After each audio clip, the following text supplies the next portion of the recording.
আপনারা জানেন যে আমাদের জাতীয় ছাত্র সংহতি সপ্তাহ চলছে। তো আজকে আমাদের ছাত্র শিবির বন্ধুপ্রতিম ছাত্র সংগঠনকে সবাইকে আহ্বান করেছে।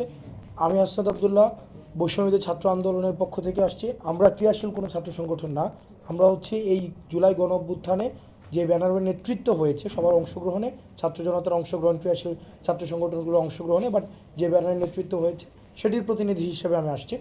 তো আজকে আলোচনার মধ্যে আমি এই বিষয়টি বলেছি যে আমরা যে আমাদের জায়গায় বলেছি যে ক্যাম্পাসে যেই ছাত্রলীগীয় যে ছাত্র রাজনীতি, যে ভয়ের যে ছাত্র রাজনীতি, যেখানে সিট দখল, যেখানে হচ্ছে চাঁদাবাজি, টেন্ডারবাজি, ক্যান্টিনে ফাও খাওয়া, এবং যেটি ছাত্র আবরারের মতো শিক্ষার্থীকে সেখানে পিটিয়ে পিটিয়ে নির্যাতন করে মেরে ফেলা। Double million offer Walton fridge কিনে পেতে পারেন 20 লক্ষ টাকা, রয়েছে কোটি কোটি টাকার নিশ্চিত উপহার।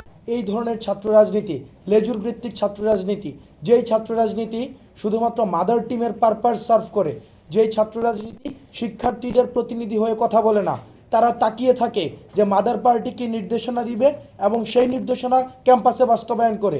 ক্যাম্পাস কি হচ্ছে, তাদের মূল দায়িত্ব হচ্ছে ক্যাম্পাসকে নিয়ন্ত্রণ করা। ঢাকা বিশ্ববিদ্যালয় সহ বাংলাদেশের পাবলিক বিশ্ববিদ্যালয় সহ শিক্ষা প্রতিষ্ঠানগুলোকে নিয়ন্ত্রণ করে সরকারি দলের সেখানে ত্রাসের রাজত্ব কায়েম করার যে বৈষম্যবিরোধী ছাত্র আন্দোলন, যে ছাত্র রাজনীতি, সেটা বিরাজনীতিকরণের দিকে যাচ্ছে। বিষয়টি এমন না, বরং আমাদের যে অতীতের যে ছাত্র রাজনীতিটি রয়েছে, যেটি ছাত্রলীগ এবং বিভিন্ন সময় সরকারি দলীয় বিভিন্ন ছাত্র সংগঠন ইন্ট্রোডিউস করেছে, আমরা সেই ছাত্র রাজনীতির বিপক্ষে। বরং শিক্ষার্থীদের প্রতিনিধিত্বমূলক, যেখানে শিক্ষার্থীদের প্রতিনিধি করবে ছাত্র সংসদের মধ্য দিয়ে, আমরা সেই ধরনের ছাত্র রাজনীতি চাই। এবং আজকে একটি আলোচনা এসছে যে শিক্ষকদের এক ধরনের যে একটি যে আবার মাদার পার্টিকে সার্ভ করার এক ধরনের রাজনীতি রয়েছে। আমরা সেটির দিক থেকেও আমরা হচ্ছে নিস্তার চাই। আমরা চাই ক্যাম্পাসগুলোতে ছাত্ররা স্বাধীনভাবে মতামত প্রকাশ করতে পারবে।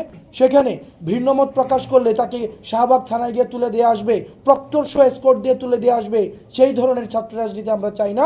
বরং সেখানে ছাত্র সংসদগুলোকে দ্রুততম সময়ের মধ্যে অ্যানাভেল করতে হবে। এবং আপনারা দেখতে পেয়েছেন যে নিকট সময়ে ক্যাম্পাসগুলোতে বিভিন্ন অস্থিতিশীলতা দেখা যাচ্ছে, ছাত্রদের মধ্যে এক ধরনের কলহ সৃষ্টি হচ্ছে। সেটিকে কিন্তু আমরা অতীতের যেই শিক্ষা পদ্ধতি ছিল, সেই শিক্ষা পদ্ধতির একটি প্রতিফলন দেখতে পাচ্ছি। যেখানে মূল্যবোধ বিবর্জিত একটি শিক্ষা পদ্ধতি ছিল, সেই শিক্ষা পদ্ধতির এখন আপনারা প্রতিফলন দেখতে পাচ্ছেন।